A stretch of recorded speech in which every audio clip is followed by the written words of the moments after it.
Please go to the school website at mbrst.ae and click on Blackboard link in the top header.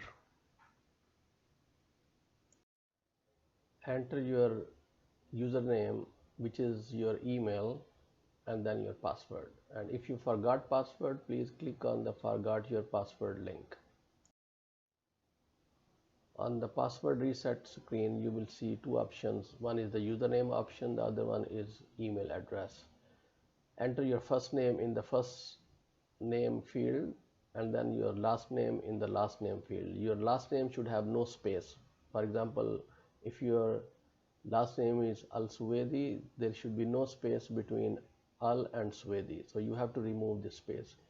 And in your username, you will enter your email, full email if you are a student. And if you are a faculty, you will enter your first name dot last name. Once you submit your password reset information, you will receive an email into your inbox. Click on the link to reset your password and choose a very complex password uh, using alphabets, lower uppercase, and numbers and special characters. Thank you.